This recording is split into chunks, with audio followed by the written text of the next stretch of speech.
Good afternoon, students. I am Khushbu Verma, and right now I am doing BSc from Lucknow University. So today I am going to teach you all biology NCERT chapter, that is chapter number 6, life processes. है ना? As the name of the chapter is life processes, so the first question arises, what is life or what is living? How we can differentiate between a living or non-living object. So if we see a table, chair, or pencil stand or something, or pen, pencil, eraser, so we can say, after seeing, we can say that this is a non-living. And if we see an animal or human being or something like this, we can say this is living. How we can say that this is living or this is non-living? So for to understand that this is living or this is not living, we have some defining features, and we are going to study these defining features, है ना? तो the first defining feature is shape and size. पहला shape and size है. How we can say that something is living, so it has definite shape and size. Definite shape and size. So जब हम लोग एक छोटे से baby को देखते हैं तो वो छोटा सा होता है और वो ग्रोथ अटेन करता है. जब वो ग्रोथ अटेन करता है तो at certain age it attain certain structure और डेफिनेट शेप एंड साइज, है ना, ग्रोथ अटेन करने के बाद. बट वहीं पे अगर हम ये भी देखें कि हाँ, टेबल और चेयर की भी तो डेफिनेट शेप होती है, तो क्या ये लिविंग है? नहीं, क्योंकि इसमें ग्रोथ अटेन नहीं करता है. ये जैसे है वैसे ही रहेगा. कुछ भी हो, ये ग्रोथ अटेन नहीं करता है. कोई टेबल हो, चेयर हो, ठीक है, पेंसिल हो, पेन हो, इरेजर हो, तो वो ग्रोथ अटेन नहीं करता है, वो इंक्रीज नहीं होता है अपने साइज में. तो ये चीज़ एक डिफाइनिंग फीचर है, शेप एंड साइज. तो इस on the basis of shape and size there are two types. Morphs, first morphs. Morphs क्या होता है? Morphs living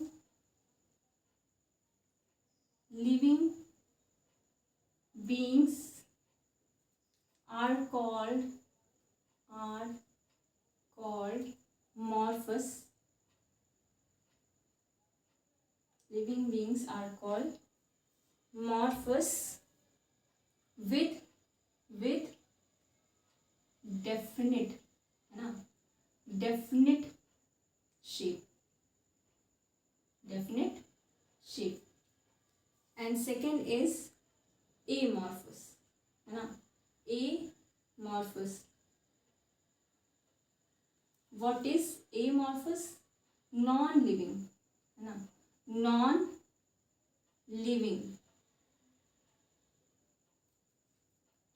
are called amorphous. What? Amorphous. With no definite shape. With no definite shape.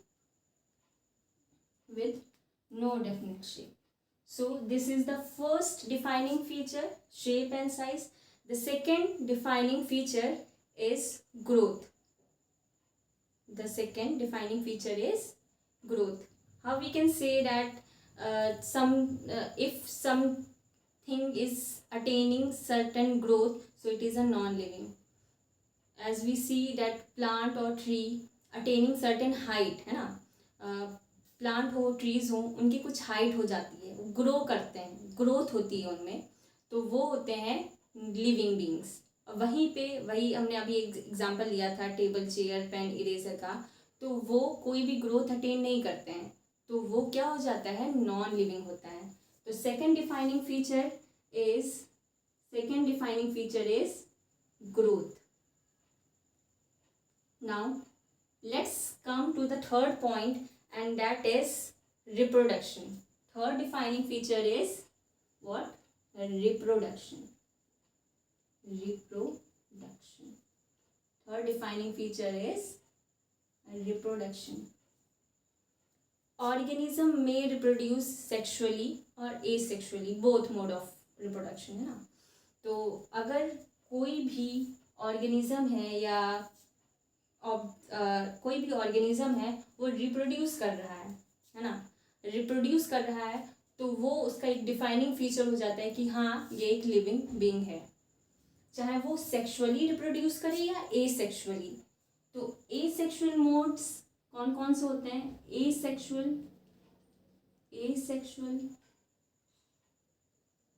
Asexually mode हम किस में देखते हैं? Asexual mode किस में देखते हैं? Asexual mode of reproduction. Asexual mode of reproduction किस में देखते हैं? रिप्रोडक्शन जैसे एसेक्सुअल मोड कौन कौन से टाइप होते हैं? बडिंग होता है, budding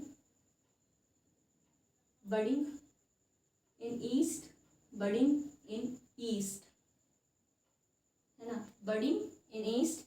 and second regeneration. Have you heard regeneration?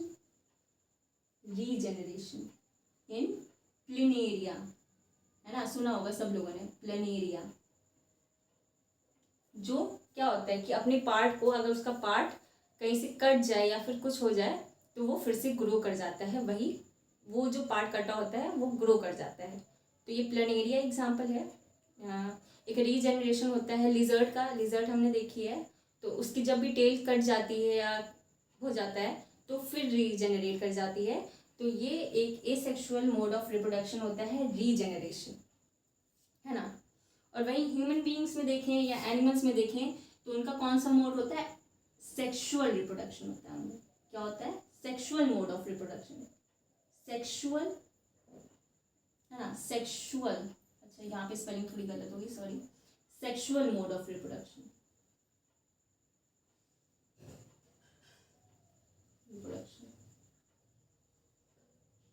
इसमें यंग वंस को बर्थ देते हैं. Sexual mode of reproduction. So we can say that the third defining feature of living being is reproduction. अगर कोई भी ऑर्गेनिज्म रिप्रोड्यूस कर रहा है तो इसका मतलब ये है कि वो क्या है? लिविंग बीइंग है. एक डिफाइनिंग फीचर हो गया लिविंग बीइंग्स का रिप्रोडक्शन. अभी वहीं पे एक और रह गया यहाँ पे asexual mode of fragmentation. Fragmentation है ना. फ्रैगमेंटेशन किस में हमने देखा है? फ्रैगमेंटेशन फंजाई में होता है. इसमें होता है इन फंजाई. ये हो गया थर्ड डिफाइनिंग फीचर. हाँ, अगर कोई भी नॉन लिविंग ऑब्जेक्ट है तो वो अपनी साइज या वो इंक्रीज नहीं करेगा अपने नंबर में. अगर कोई भी नॉन लिविंग ऑब्जेक्ट है वो रिप्रोड्यूस नहीं करता है. तो ये हो गया third defining feature. Fourth defining feature क्या होता है? Metabolism. Fourth defining feature is metabolism. Metabolism. अब मेटाबॉलिज्म क्या होता है? मेटाबॉलिज्म क्या होता है? The process by which the body converts what we eat और drink, convert it into energy. The process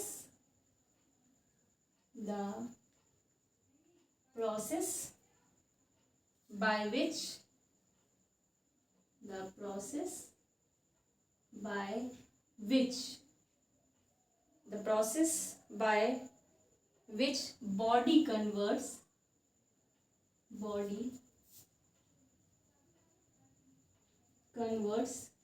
what we eat or drink into energy है ना, into energy. There are two types of metabolic activities. इसको रब कर देते हैं. एक minute. हाँ,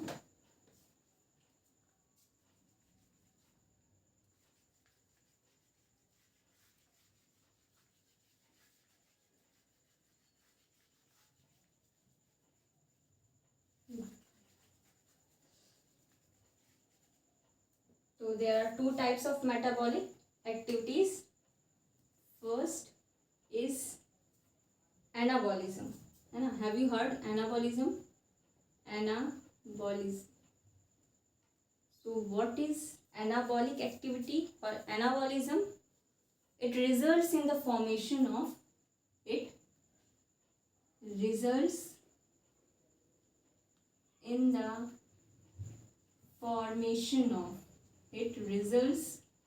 in the formation of complex substances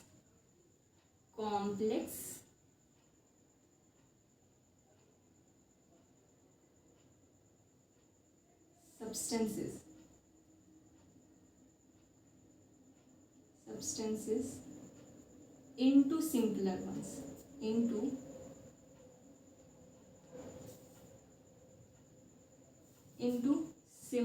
ones. Example क्या होगा इसका?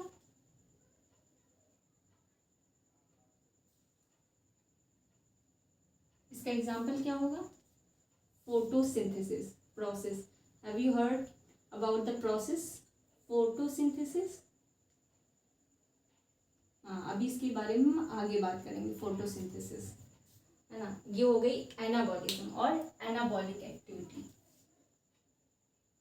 सेकेंड एक्टिविटी कौन सी है?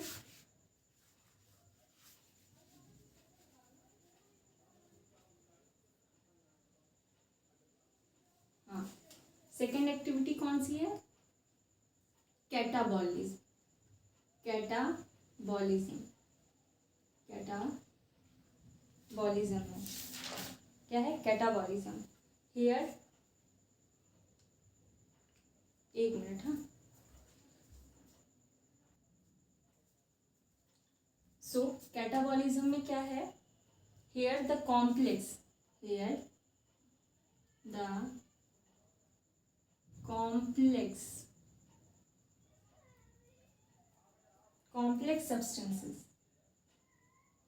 substances broken into simpler ones.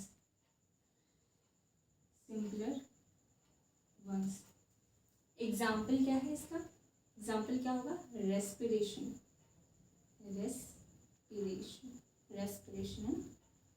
तो डिफरेंस क्या है? यहाँ पे फॉर्मेशन हो रहा है कॉम्प्लेक्स सब्सटेंसेस का इनटू सिंपलर वंस, और यहाँ पे डिफरेंस क्या है?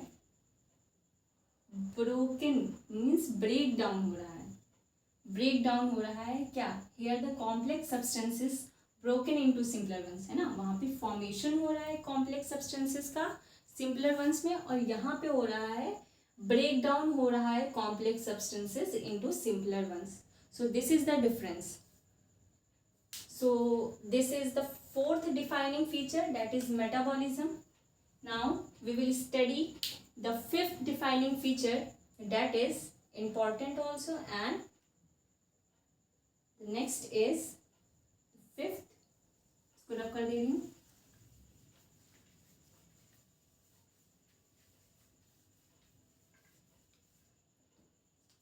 फिफ्थ डिफाइनिंग फीचर है,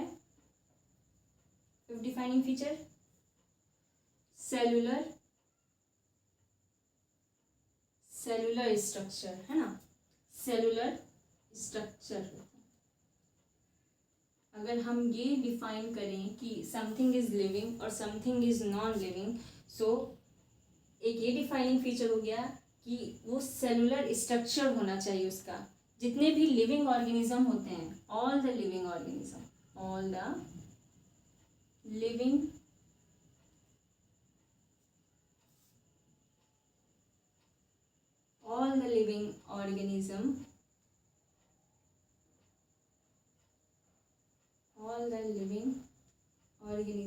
are made up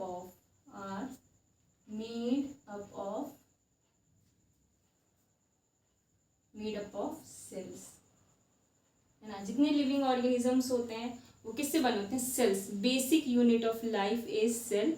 सो जितने भी लिविंग ऑर्गेनिजम्स होते हैं वो किससे बने होते हैं? Made up of cells. This is the fifth defining feature, and the next is movement. And the next sixth defining feature is movement. अगर हम ये कहते हैं कि अगर हमें ये पता करना है कि ये लिविंग है या नॉन लिविंग है, तो हम ये कहेंगे कि उसमें मूवमेंट हो रहा है या नहीं हो रहा है ना, इस टाइप में हम कहेंगे. तो animals are able to move. Animals are able to move from one place to another. तो हम लोग कह सकते हैं कि जो एनिमल्स है वो लिविंग बीइंग है मूवमेंट की बेसिस पे. लेकिन अभी आप लोग कहेंगे कि प्लांट तो मूव नहीं करता है, तो ये लिविंग कैसे हुआ? तो इसका क्या है कि वो मूवमेंट शो करता है, अपनी प्लेस से उठ के नहीं जाता है, बट हम उसमें मूवमेंट देख सकते हैं. वो क्या करते हैं? दे show movements in the form of variations and curvature. अब कर्वेचर और वेरिएशन क्या होता है? कर्वेचर, इसको हम रब कर देते हैं ना, इसको रब कर रहे हैं. तो ये क्या कहेंगे कि जो प्लांट है क्या करता है? दे show movement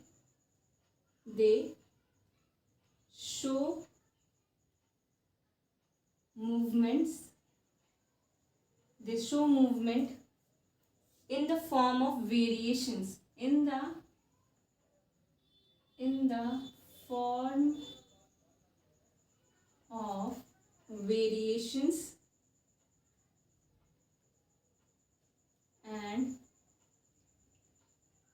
or curvature.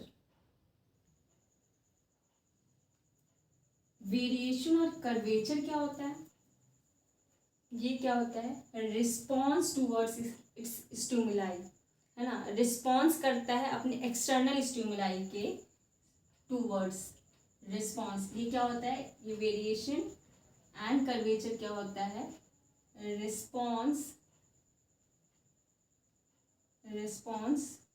To external stimuli.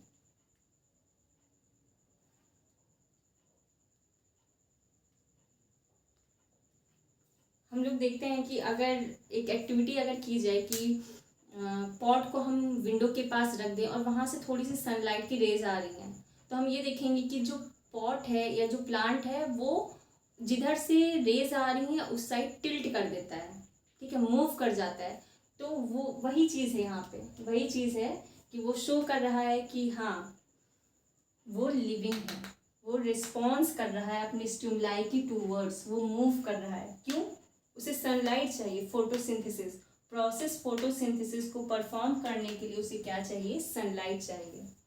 तो ये लास्ट नॉट द लीस्ट, ये डिफाइनिंग फीचर है मूवमेंट लिविंग बीइंग्स का. अब हम लोग देखेंगे कि व्हाट इज लाइफ प्रोसेस, है ना. लाइफ प्रोसेस को रब कर देते हैं. Life process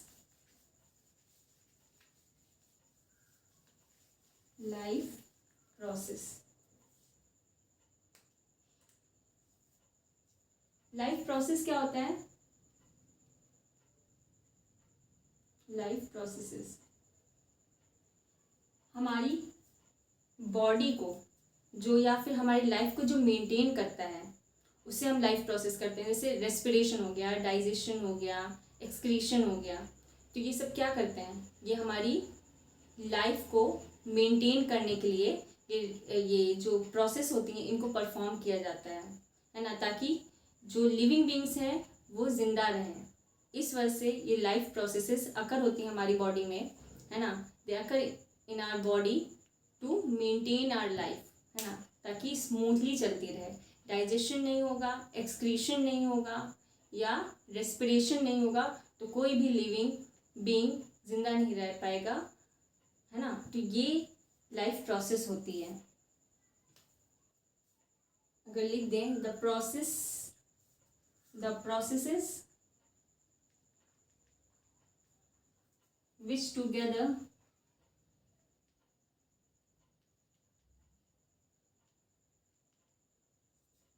perform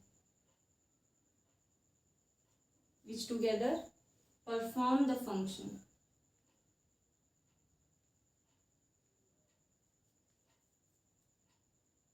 of maintenance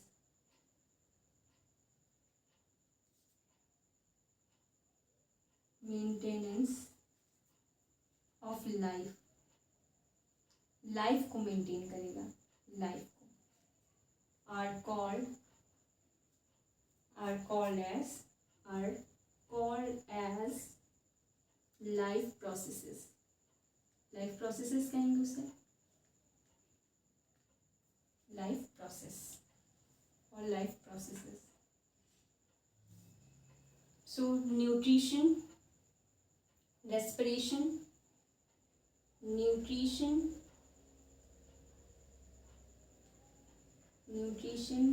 respiration, circulation,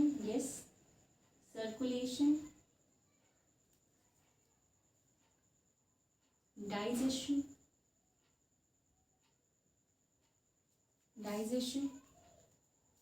excretion are examples of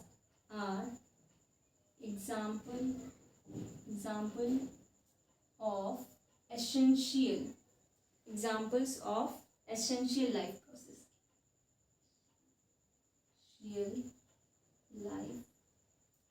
process.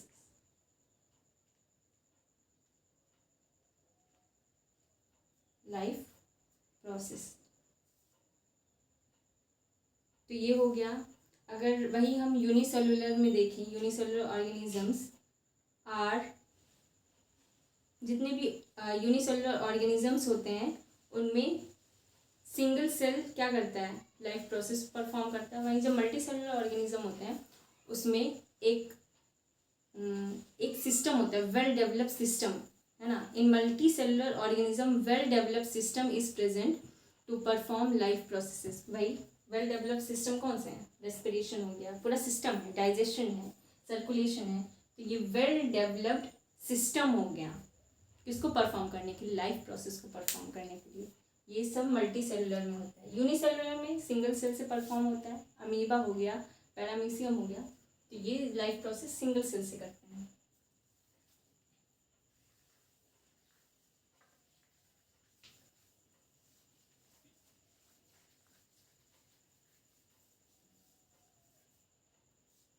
अब देखेंगे mode of nutrition.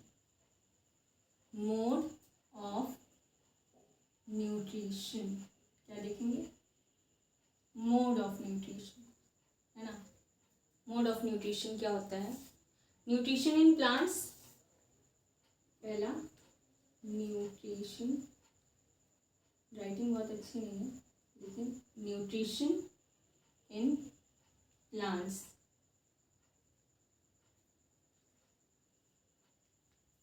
Nutrition in plants कैसे होता है.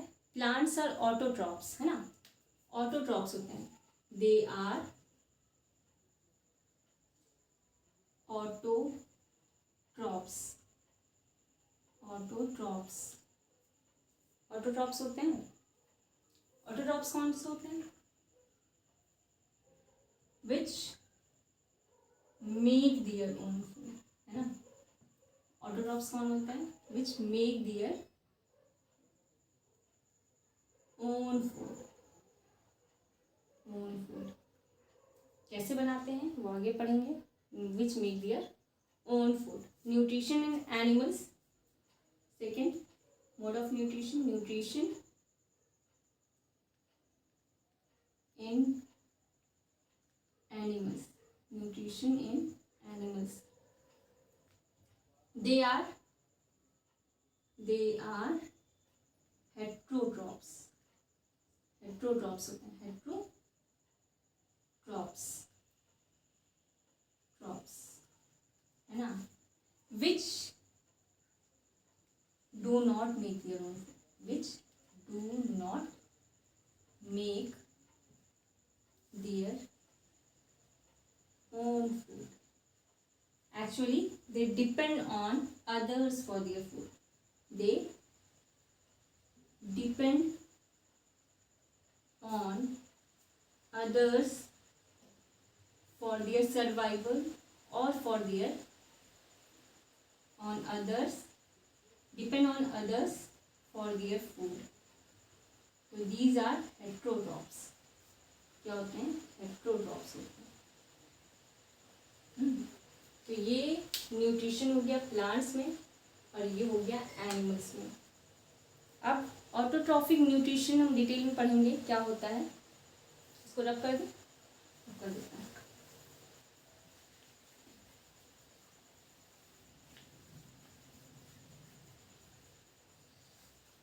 Autotrophic mode of nutrition.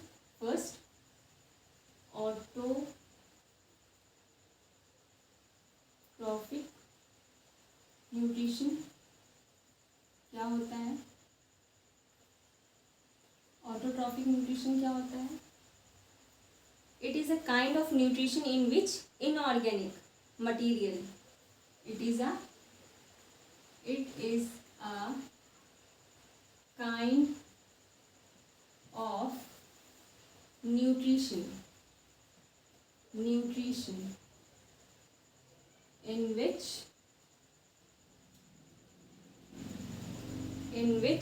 inorganic materials कौन से होते हैं? inorganic materials like कौन से होते हैं? CO2,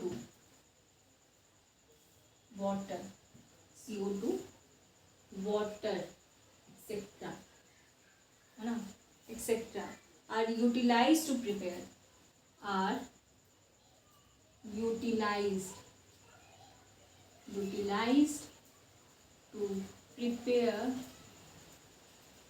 organic food. है ना? organic food क्या बनाने की? Utilised to prepare organic food by the process to prepare organic food by the process that is photosynthesis, by the process called photosynthesis. है ना? अभी उस टाइम पे हमने फोटोसिंथेसिस बोल रहे थे, बात की थी कि एक्सटर्नल स्टिमुलाई, प्लांट जो है वो एक्सटर्नल स्टिमुलाई की तरफ रिस्पॉन्स करता है, उसे सनलाइट मिले ताकि वो क्या बना सके? खाना बना सके. क्या परफॉर्म करे? फोटोसिंथेसिस परफॉर्म कर सके. फोटोसिंथेसिस को परफॉर्म करे, वही प्रोसेस है फोटोसिंथेसिस. सबको पता होगा. सो इसकी एग्जाम्पल क्या होता है फोटोसिंथेसिस का? ग्रीन प्लांट्स अपना खाना खुद बनाते हैं, make their own food by the process photosynthesis. Green plants. इसकी रिएक्शन देखी जाए तो फोटोसिंथेसिस की रिएक्शन क्या होती है? क्या होती है? 6 CO2 plus 12 H2O. 12 H2O in the presence of sunlight. ठीक है? sunlight and chlorophyll. In the presence of sunlight and chlorophyll.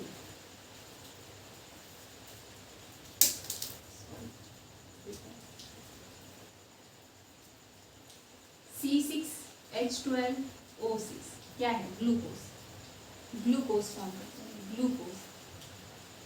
Glucose है. ग्लूकोज प्लस क्या करेगा? O2, 6O2 and 6H2O. ये होता है. ये हो गई रिएक्शन फोटोसिंथेसिस. अब इसके आगे हम क्या पढ़ेंगे? स्टोमेटा पढ़ते हैं. स्टोमेटा क्या होता है? स्टोमेटा पढ़ेंगे. इसको रब कर दें.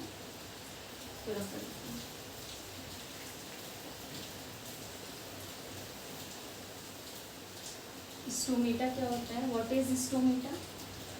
What is stomata?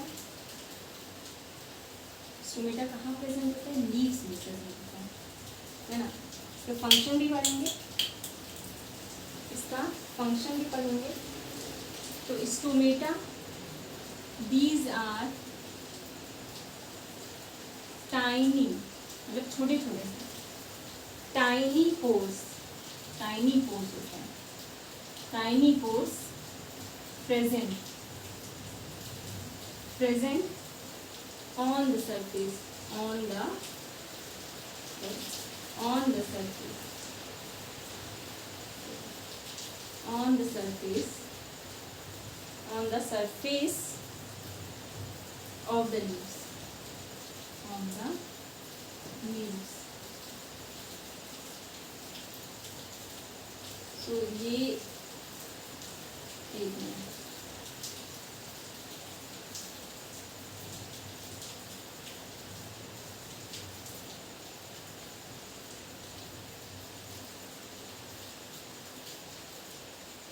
ये होता है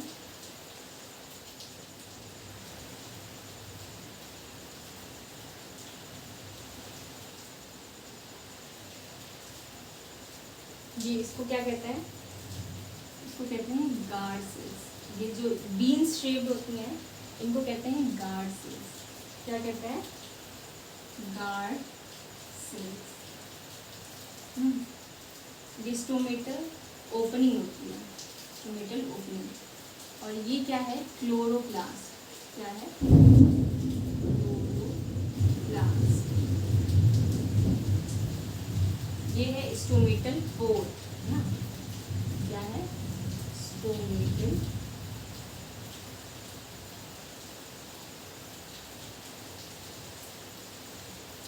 पोर होता है। ये ओपन स्टोमेटा है। अभी वहीं पे क्लोज दिखाया जाए तो ये बंद हो जाएगा, ये बंद हो जाएगा, बीन शेप होता है, इस तरीके से होता है,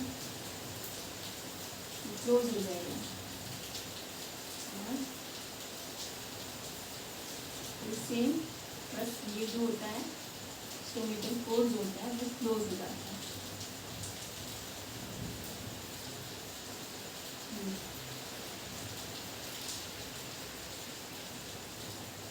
तो ये होता है स्टोमेटा। इनके फंक्शंस क्या होते हैं? Function of stomata, function of stomata क्या होता है? Help in exchange of gases. कौन सी गैसेस होती हैं? O2 एंड CO2, O2 और CO2 ये होती है। सेकेंड फंक्शन क्या है इनका? Loses large amount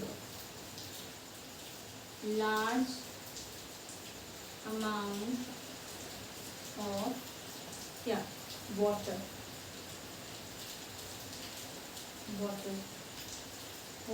vapour during transpiration, है ना। बहुत ज़्यादा वाटर को लॉस करती हैं, लूज करती हैं ड्यूरिंग प्रोसेस ऑफ ट्रांसपिरेशन। ये हो गया क्या? स्टोमेटा। अब हम क्या पढ़ेंगे? हेट्रोट्रॉफिक न्यूट्रिशन पढ़ेंगे। हेट्रोट्रॉफिक न्यूट्रिशन हम लोगों ने इसके पहले क्या पढ़ा था? ऑटोट्रॉफिक मोड ऑफ न्यूट्रिशन पढ़ा था, है ना। क्या पढ़ा था? Autotrophic mode of nutrition. अब हम लोग पढ़ेंगे heterotrophic mode of nutrition.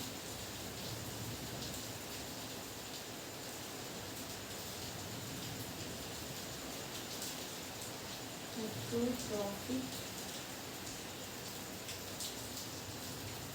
Nutrition.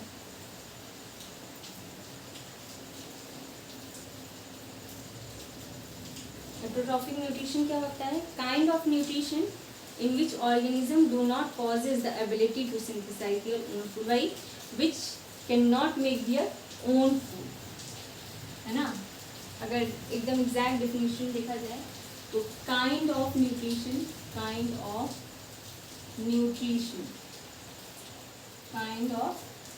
nutrition in which organism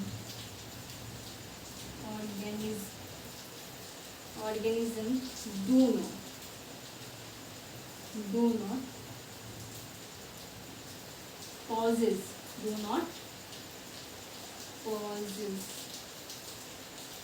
not possess the ability नहीं होती, दूसरे पे डिपेंड करती है, ability do not possess the ability to synthesize their own food, to synthesize their own food. तो it is a heterotrophic mode of nutrition, है ना. तो ये किस पे डिपेंड करते हैं? डिपेंड ऑन ऑटोट्रॉप्स पे डिपेंड करते हैं, ऑटोट्रॉप्स पे डिपेंड करते हैं. तो ये हो गया हेटरोट्रॉफिक मोड ऑफ न्यूट्रिशन. इसके एग्जाम्पल क्या है? एनिमल्स, फंजाई, है ना. ये हो गए इनके एग्जाम्पल्स, देख लो. इसके बाद हम लोग पढ़ेंगे टाइप्स ऑफ हेटरोट्रॉफिक न्यूट्रिशन. क्या पढ़ेंगे? Types of heterotrophic mode of nutrition. Types कौन कौन से हैं? टाइप्स पढ़ेंगे हम लोग. टाइप्स, पहला है होलोजोइक न्यूट्रिशन. क्या है? Holozoic nutrition.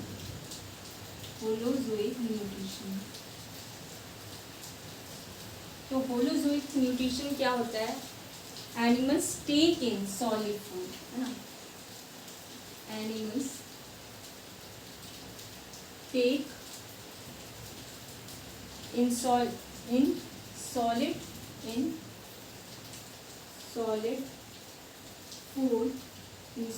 food and break down inside the body,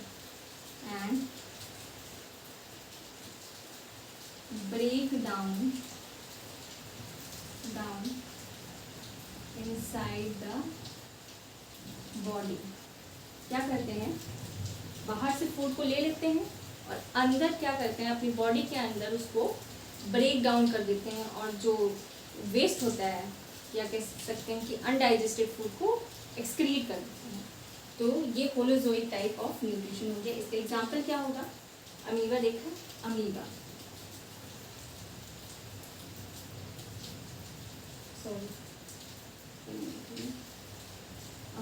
amoeba, है ना. और एनिमल्स भी यही करते हैं, बाहर से फूड को लेते हैं, अंदर डाइजेस्ट करते हैं, एक्सक्रीट करते हैं. जब हर चीज़ करने के बाद, एक्सक्रीट करने के बाद उसको बाहर निकाल देते हैं. तो ये एनिमल्स एग्जाम्पल हो गया. Second type of heterotrophic of nutrition. Heterotrophic mode of nutrition क्या होता है? सेप्रोफाइटिक. क्या होता है? Saprophytic nutrition. सेप्रोफाइटिक न्यूट्रिशन में क्या होता है? Organism feed on dead decaying organic matter, है ना. एनिमल्स या organisms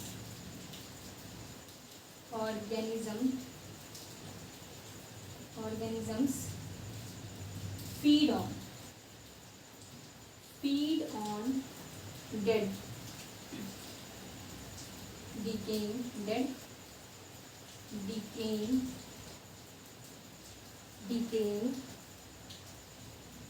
matter. Feed on dead and decaying matter. इसका एग्जाम्पल क्या होगा? फंजाई. क्या होता है? फंजाई जो डेड और डिकेइंग मैटर होता है उस पर फीड करते हैं.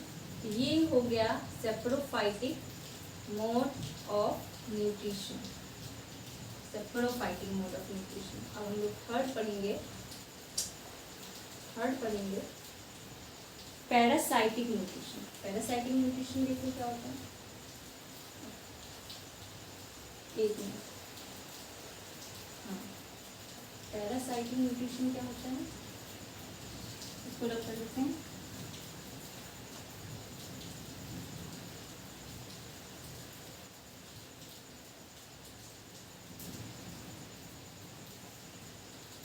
अब ये थर्ड हो गया पैरासाइटिक, पैरासाइटिक न्यूट्रिशन।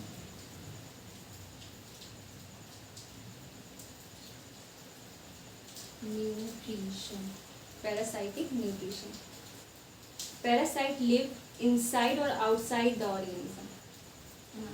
पैरासाइट क्या करते हैं, पैरासाइट क्या होते हैं, पैरासाइट लिव्स इनसाइड, इनसाइड और outside, outside the organism. Organism है या फिर होस्ट है ना, तो ये ऑर्गेनिज्म। तो ये होता है, इसका एग्जाम्पल क्या होगा, इसका एग्जाम्पल वो पैरासाइट वो होते हैं जो कि किसी भी होस्ट या ऑर्गेनिज्म की बॉडी के अंदर रहेंगे तब उस पर फीड करेंगे या फिर बाहरी से फीड करेंगे। एग्जाम्पल कस्कुटा इन प्लांट, है ना। एग्जाम्पल क्या होगा, हाँ, and host and derive, and derive nutrition from it, derive nutrition from, इसका एग्जाम्पल वही अभी जो बोल रहे थे, कस्कुटा, कस्कुटा प्लांट पैरासाइट है। कस्कुटा क्या है, प्लांट पैरासाइट, फीड करता है। दूसरा टिक्स पढ़ा है, टिक्स, टिक्स जानते हो, टिक्स एक्सेट्रा, टिक होता है, टिक, टिक्स पढ़ा है, वो जो बफेलो पे होता है ना, छोटे छोटे से एकदम पैरासाइट होता है छोटा सा, जो कि ब्लड को सक करता है, उसको टिक्स कहते हैं। बफेलो पे देखा होगा, काओ बफेलो देखी होगी, मैंने तो बफेलो पे ही देखा है, तो उसको होता है ticks. How organism obtain their food, organism कैसे अपना फूड ऑब्टेन करते हैं। How organism, how organism obtain their food.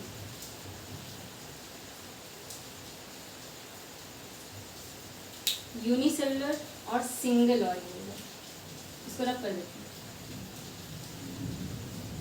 तो ये सब हमने क्या पढ़ा था, heterotrophic, types of heterotrophic mode of nutrition पढ़े हमने। पहला होलोजोइक न्यूट्रिशन था, दूसरा सैप्रोफाइटिक न्यूट्रिशन था, तीसरा पैरासाइटिक मोड ऑफ न्यूट्रिशन था। अब यूनिसेलुलर और सिंगल सेल ऑर्गेनिज्म के बारे में पढ़ते हैं। यूनिसेलुलर हेडिंग क्या थी कि how organism obtain their food ना, how organism obtain their food,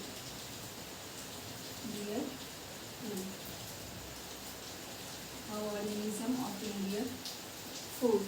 First, unicellular organism.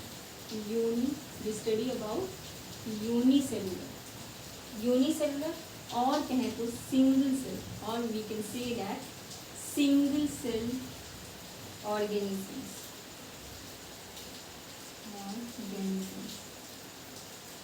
So first of all we will study about amoeba. Amoeba is a single cell, है ना, this is a single cell. So we can how हम लोग इसमें पढ़ेंगे कि कैसे इसमें nutrition या ये अपना फूड कैसे ऑब्टेन करते हैं अमीबा। तो सबसे पहले ये इसमें ये देखें, ये अमीबा है, यहाँ पे ये फूड पार्टिकल्स है। क्या है, फूड पार्टिकल है। इसमें इरेगुलर शेप होता है, इसकी कोई शेप नहीं होती अमीबा की। ये इसका न्यूक्लियस है, क्या है, न्यूक्लियस हो गया इसका, तो ये फूड हो गया, फूड पार्टिकल्स। नेक्स्ट स्टेप में ये फूड है, ये इसके पास जाएगा और क्या करेगा, स्यूडोपोडिया फॉर्म करेगा, है ना। ये क्या करेगा, इस टाइप में थोड़ा सा ये करेगा, स्यूडोपोडिया फॉर्म करेगा। इसको क्या, ये हो गया एक फूड पार्टिकल्स, फूड पार्टिकल्स हो गया। और ये जो होता है इसका मुंह टाइप, जैसे माउथ होता है ना, माउथ टाइप हो गया, इसको हम कहते हैं स्यूडोपोडिया। इसमें भी ऐसे न्यूक्लियस, फूड पार्टिकल। फिर नेक्स्ट स्टेप में ये फूड वैक्यूल बना लेगा, इस टाइप में हो जाएगा, और थोड़ा सा और हो जाएगा ये इस टाइप में। यहाँ पे न्यूक्लियस है, ये अमीबा, ये इसका साइटोप्लाज्म हो गया। तो ये हो गया फूड वैक्यूल हो गया। क्या हो गया, ये इस टाइप में हो गया, ऐसे जो हो गया इसका फूड वैक्यूल, वैक्यूल हो गया। और ये फूड पार्टिकल तो है, ये हो गया फूड पार्टिकल। अब ये पूरी तरीके से क्या करेगा, completely it will absorb the food. Irregular होता है, किसी भी शेप में हम लोग बना सकते हैं अमीबा इन एनी फॉर्म, है ना। इरेगुलर होता है, दिस इज इरेगुलर। सो ये यहाँ पे फूड इनगल्फ कर लिया उसने, और क्या करेगा, जो अनडाइजेस्टेड फूड होगा उसको फिर एक्सक्रीट कर देगा। तो अगर हम लोग इसको शॉर्ट फॉर्म में लिखें तो क्या होगा, amoeba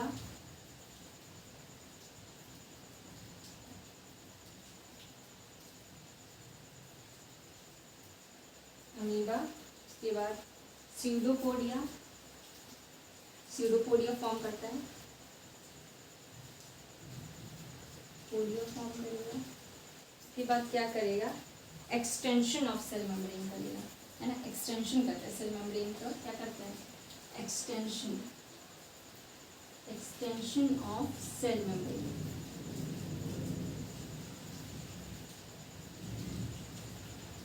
extension of cell membrane.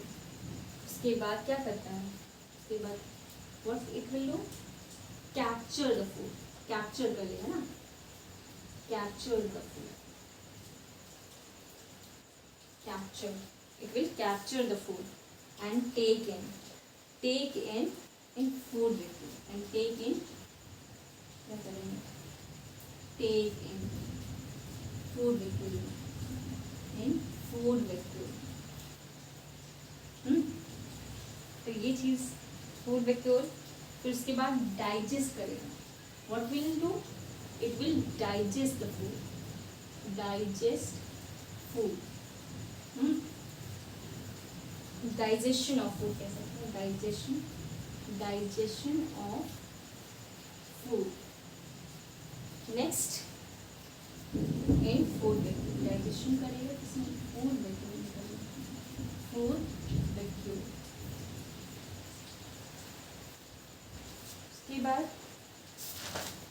Diffusion होगा, डिफ्यूजन, डिफ्यूजन होगा, डिफ्यूजन ऑफ सिंपलर सब्सटेंसेस, है ना। ब्रेक डाउन करेगा उसी के इनसाइड में of simpler substances, substances of simpler substances in cytoplasm, in cytoplasm. और फिर क्या करेगा, फिर इट विल, जो भी अनडाइजेस्टेड फूड को, undigested food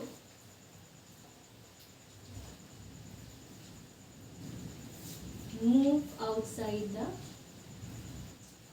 move to the surface, to the surface of the cell, surface of cell, surface of cell and thrown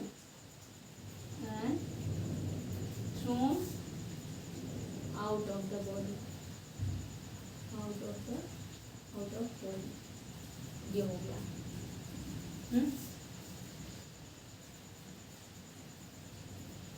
अब इसके बाद सिंपल सा पैरामीशियम में भी लगभग ऐसी सेम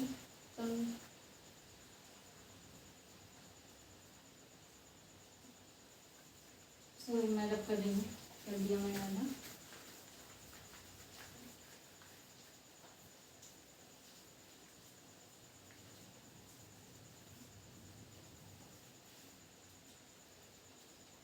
पैरामीशियम, हम लोग पैरामीशियम में पढ़ेंगे how they obtain their food. Paramecium कैसे अपना फूड ऑब्टेन करता है.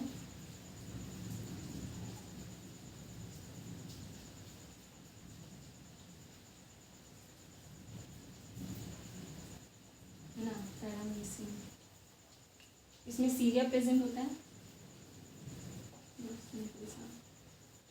Syria inside, and this cilia is present यहाँ पे present होता है. Where it is present all over the body, all over the body. It will, cilia is present all over the body. Take in food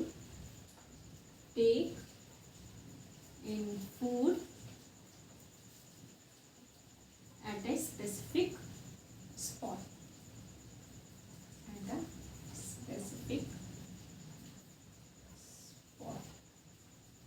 That's it. So paramecium, how paramecium obtain their food? Like this. Now we will study the nutrition in human beings. What? Nutrition in human beings.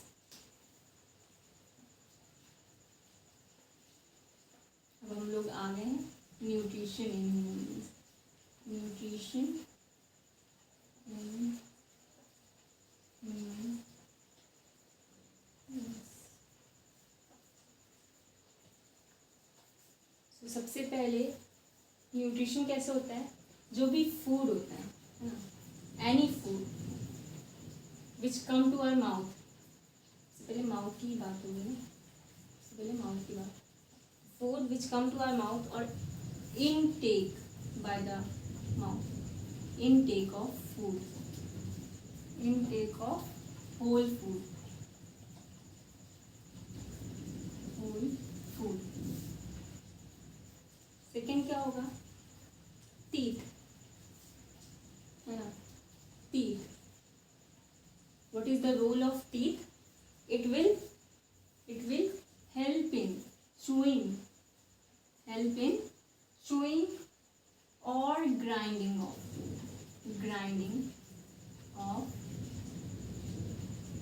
food. It will help in chewing or grinding of food. Third, tongue. Function of tongue. How tongue will help us? Tongue कैसे help करेगी? Rolling of food. It will help in rolling of food. Plus और क्या करेगी? Rolling of food, testing of food. Test करने में help करती है ना सब. वही testing of food.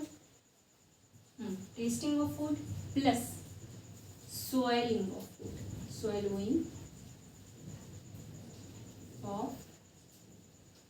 Swallowing, pushing or pushing. Swallowing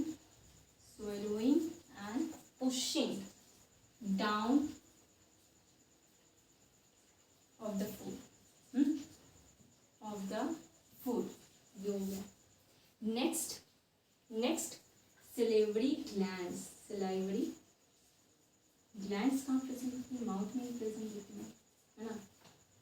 तो what is the role of salivary gland? It will secrete. What it will do? It will secrete.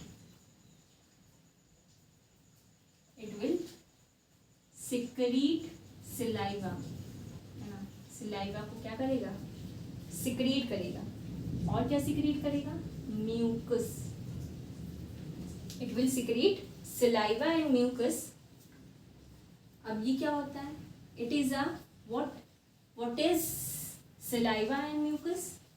It is a sticky, what, sticky gelatinous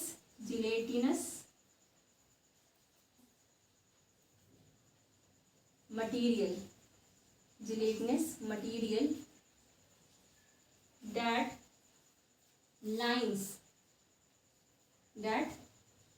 lines your lungs, throat, mouth, nose and nose, है ना, plus और क्या करेगा, what else it will do, starch is converted, what is the function of saliva or mucus, it will convert the starch is converted into glucose. Starch किस में convert होती है, it is important, starch convert into glucose by saliva and saliva secrete through salivary glands,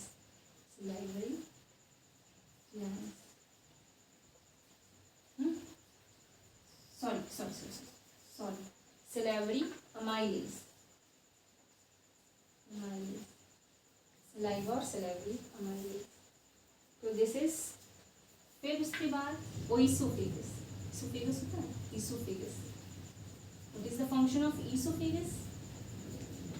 Esophagus taking food from mouth to stomach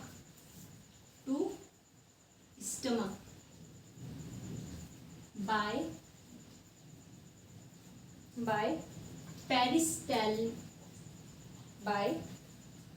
पेरिस्टेलिक movement. Peristaltic movement क्या होता है, peristaltic movement by peristaltic,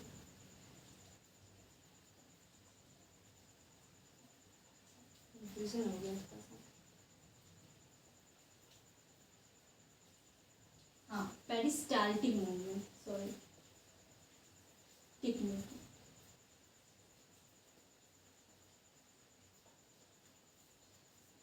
So what is this peristaltic movement? क्या होता है, contraction and expansion of muscles of the esophagus। जो esophagus की muscles होती हैं, जब food esophagus के थ्रू अंदर आता है तो उसमें जो contraction और relaxation होता है तो उसे हम कहते हैं peristaltic movement। yes। So contraction, peristaltic movement क्या होता है, contraction and expansion of muscles of the oesophagus, इसको हम बोलते हैं peristaltic movement of oesophagus.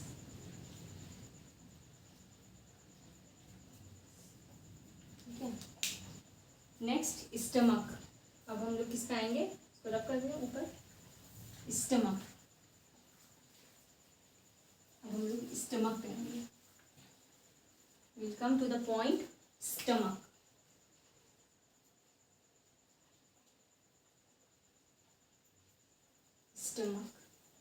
So gastric glands present in stomach secrete gastric juice, जो gastric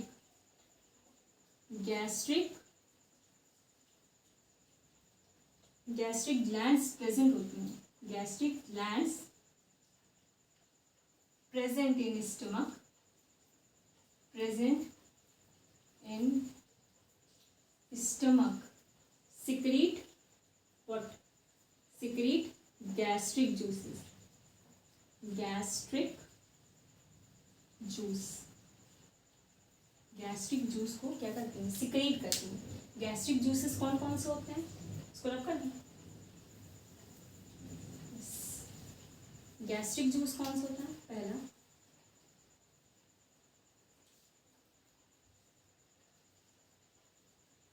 HCl, हाइड्रोक्लोरिक एसिड ना, hydrochloric acid.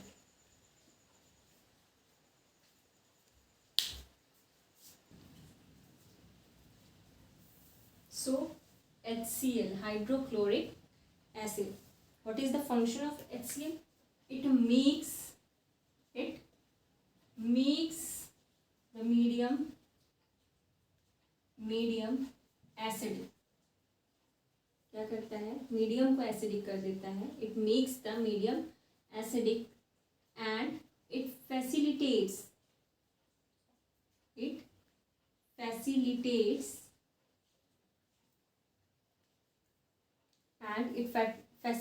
the action of enzyme. Facilitates the action of enzyme. कौन सा enzyme? Which enzyme? Pepsin. Facilitates the action of enzymes. Next is pepsin.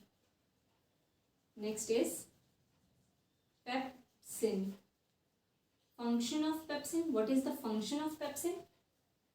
What is the function of pepsin? It is the enzyme that breaks proteins. It is the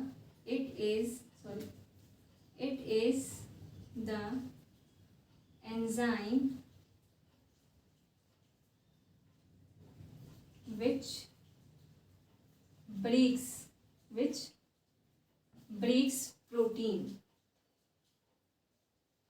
protein. It is very tough to digest protein, है ना. जब हम लोग pulses खाते हैं तो उसमें बहुत ज़्यादा प्रोटीन होती है, तो उसे ब्रेक डाउन करने के लिए क्या होता है? पेप्सिन होता है. और पेप्सिन एंजाइम है. इसे कौन फैसिलिटेट करता है? इस एंजाइम कौन फैसिलिटेट करता है? HCl. HCl facilitates the enzyme pepsin which breaks protein, breaks down proteins. And third is mucus. What is the function of mucus? Mucus protects the inner lining. Protects the inner lining of the stomach.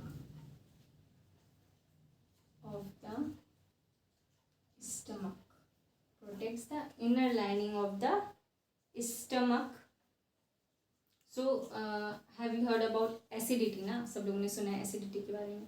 तो यही होता है कि जब ज़्यादा HCl secrete हो जाता है और ज़्यादा एसिड सिक्रीट हो जाता है, तो जब ज़्यादा acid, if there is more secretion of acid and it will damage the lining of the stomach. So what protects the inner lining of the stomach? That is mucus. Mucus protect करता है stomach की inner lining को. तो वही acidity हो जाती है. बोलते हैं ना एसिडिटी हो गई, मीन्स ज़्यादा सिक्रीशन हो गया इसका, एसिड का. अब नेक्स्ट हम लोग क्या पढ़ने वाले हैं? Small intestine. Next small intestine. It is the longest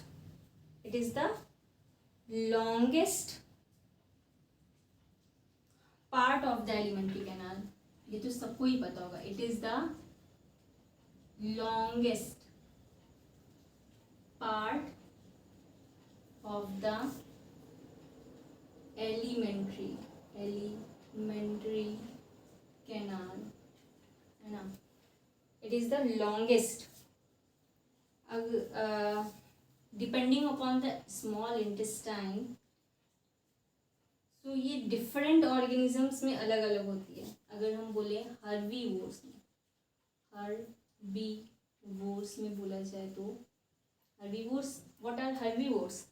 which only depends upon green food, है ना, which do not depend on meat और फ्लैश और other organism, only depends upon the green plants, उन्हें कहते हैं हर्बीवोर्स.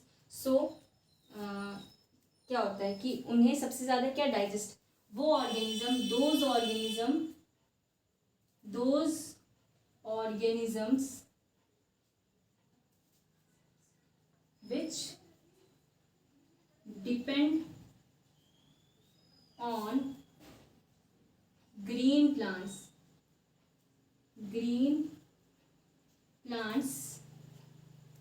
है ना. तो इन्हें क्या डाइजेस्ट करना पड़ता है? सेल्यूलोज, है ना. For these animals there is a need of, for these organisms there is a need of longer small intestine to digest. किस लिए? for what? to digest cellulose. Easily digest नहीं होता है cellulose. Do not, it is not easy to digest cellulose, है ना. It is not easy to digest cellulose. So in herbivore animals to digest cellulose long intestine is present, whereas in carnivores. Carnivore animals कौन से होते हैं? Which only depend upon meat और other animals for their food, है ना.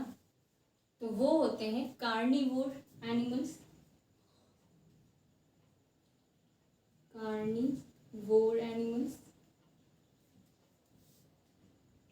जो meet होता है वो इजीली डाइजेस्ट हो जाता है. मीट इज ईजियर, है ना. Meat is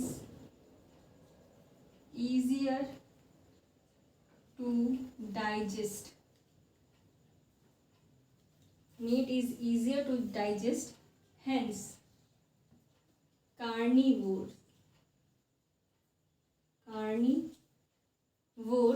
like tiger, lion, have small intestine, have shorter small intestine. So we can define like this. Small intestine is the site of complete digestion of carbohydrate, proteins and fats. जो small intestine है ये site है complete digestion की. Carbohydrates, proteins and fats, इस site है. इस यहाँ पे कार्बोहाइड्रेट, फैट्स और प्रोटीन्स का कंप्लीट डाइजेशन हो जाता है.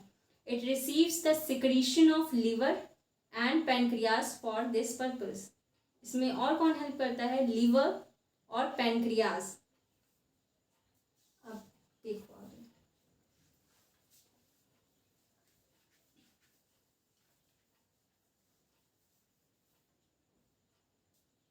the small intestine is a small intestine is a site of complete digestion of carbohydrates,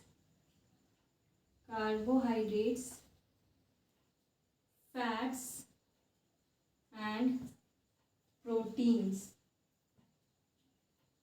proteins. The food, first point, the food coming from the stomach,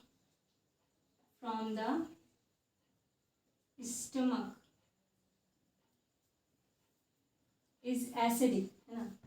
जो food stomach से आ रहा होता है, the food coming from the stomach is acidic होता है.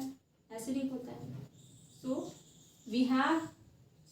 It has to make alkaline. क्या होगा कि जो फूड स्टमक से आ रहा होता है वो एसिडिक होता है और उसे हमें क्या करना होता है, अल्कलाइन मीडियम में कन्वर्ट करना होता है. और अल्कलाइन में इसको कन्वर्ट करना होगा तो इसके लिए क्या होगा, इसके लिए पैनक्रियाटिक एंजाइम्स इस पर ऐड करेगा अल्कलाइन बनाने के लिए. जो फूड स्टमक से आ रहा होता है वो उसको अल्कलाइन बनाने के लिए पैनक्रियाटिक एंजाइम उस पर ऐड करेगा. Acidic and has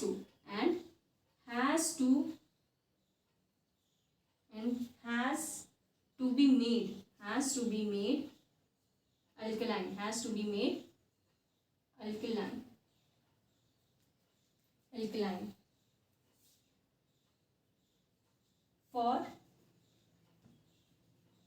alkaline, for the pancreas, for pancreatic enzymes to act, है ना.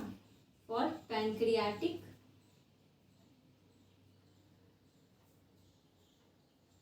enzymes to act करने के लिए, सॉरी मैंने गलत बोल गया था. पैनक्रियाटिक एंजाइम्स को एक्ट करने के लिए उसे अल्कलाइन बनाना पड़ेगा. लाइपेज. अब देखो पैनक्रियाटिक एंजाइम्स कौन कौन से होते हैं वो हम बताएंगे. ट्रिप्सिन एंड लाइपेज, है ना. तो ये जो पैनक्रियाटिक एंजाइम होते हैं, the pancreas secrete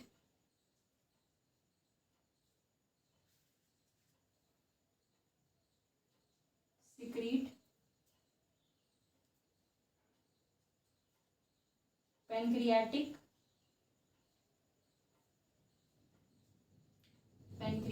juice which contains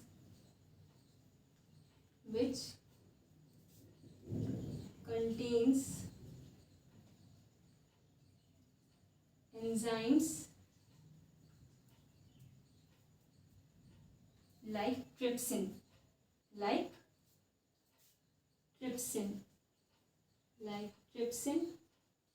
trypsin किस में हेल्प करता है, फंक्शन क्या होता है, हेल्प इन डाइजेस्टिंग प्रोटीन्स. यहाँ भी देखिए, हेल्प इन डाइजेस्टिंग प्रोटीन्स. और सेकेंड है लाइपेज. ब्रेकिंग डाउन, हेल्प इन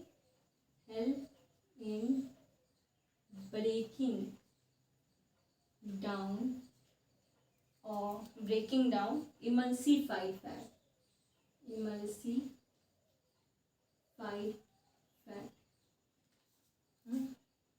ये होता है ट्रिप्सिन एंड लाइपेज, ये इनका फंक्शन होता है.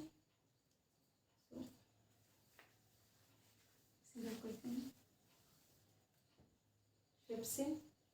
The walls of the small intestine contain glands which secrete intestinal juice. The walls of small intestine. The walls of the small intestine contain glands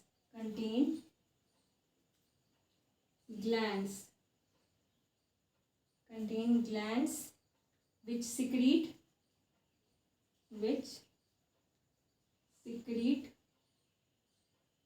intestinal juice. Intestinal juice, intestinal juice को secrete करते हैं. The enzyme present in it finally convert the protein to amino acid. जो enzymes present होते हैं वो क्या है, किस में हेल्प करते हैं? Enzymes, the enzymes present in it finally, the enzymes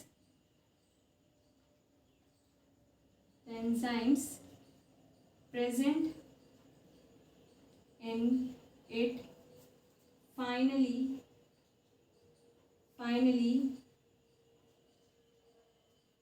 convert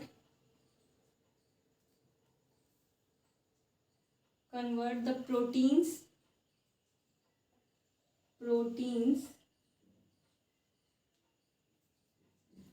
to amino acids. Proteins को किस में कन्वर्ट करते हैं? अमीनो एसिड्स में.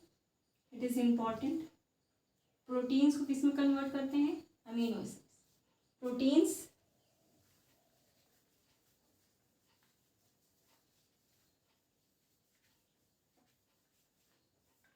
Proteins in amino acids, complex carbohydrate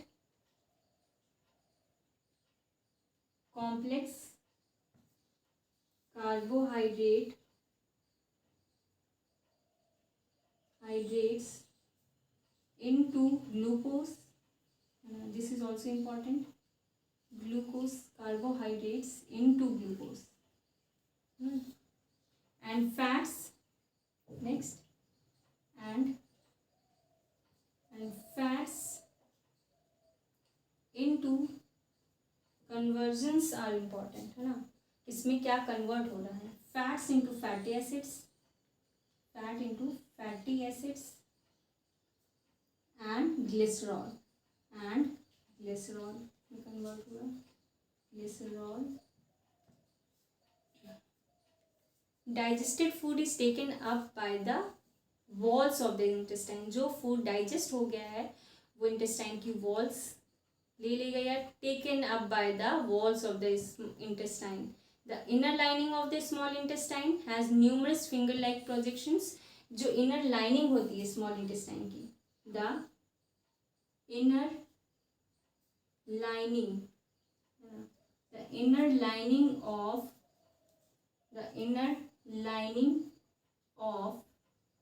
small intestine has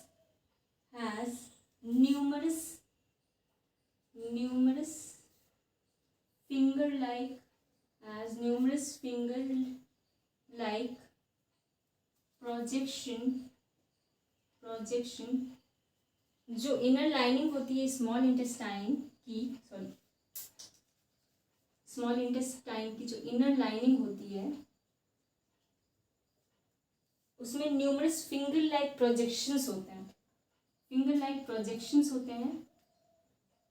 जिसे हम क्या कहते हैं? विलाई कहते हैं. Projection called, and we call them villi. क्या कहते हैं? विलाई कहते हैं. And what is the function of villi? It increases the surface area for the absorption. क्या फंक्शन होता है? विच increases, it will increase the surface area,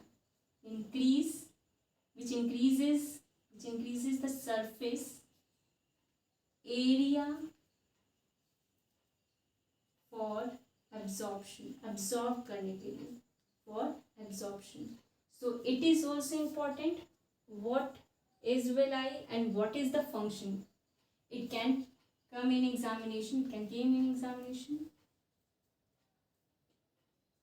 exam में आ सकता है ये. बहुत बार पूछते हैं villi, what is villi and what is the function of villi. So this is the function of villi which increases the surface area of absorption. The villi are richly supplied with blood vessels, है ना. अब आगे ये important है, काफ़ी बार. So the villi are richly supplied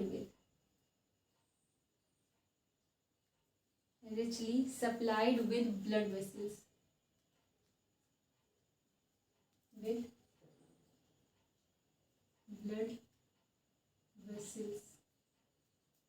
blood vessel से supply होते हैं which take absorb food, which take absorb food, absorb food, which take absorbed food to each and every cell, and every cell of the body, of the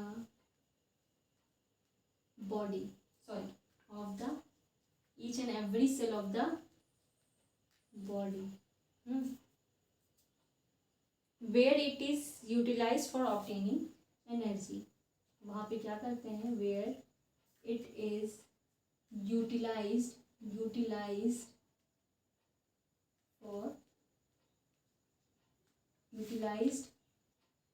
for obtaining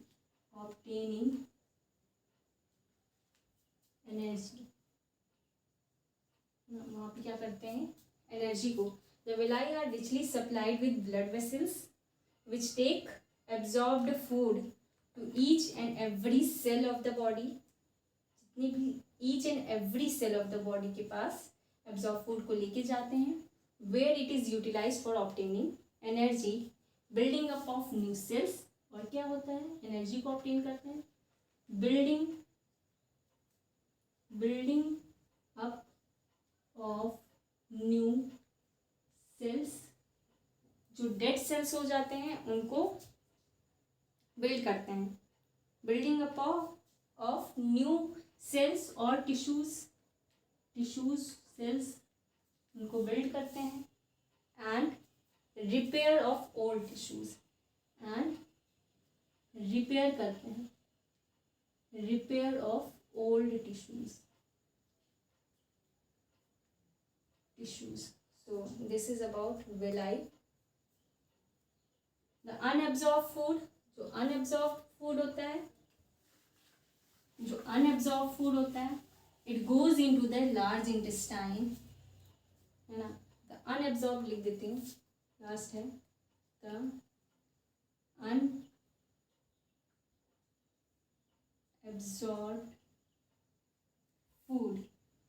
unabsorbed food is sent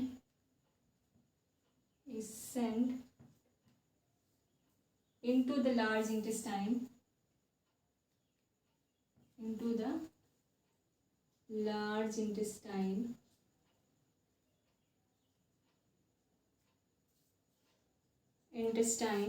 where its wall absorb, where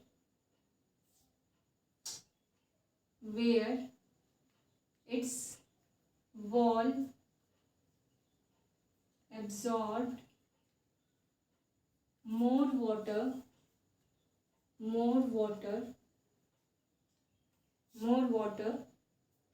from this material,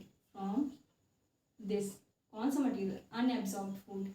unabsorbed food से क्या करते हैं, water को absorb कर लेते हैं from this material. The rest of the material, और जो बचा होता है उसमें से वाटर एब्जॉर्ब कर लेते हैं. And the rest of the material,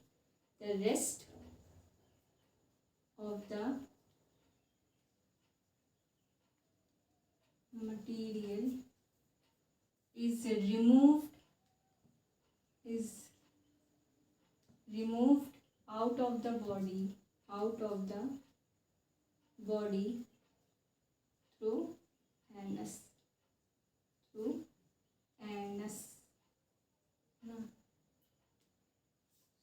So that's it. आज हम लोग यहीं तक पढ़ेंगे. I hope you have understood this lesson. So thank you and bye bye.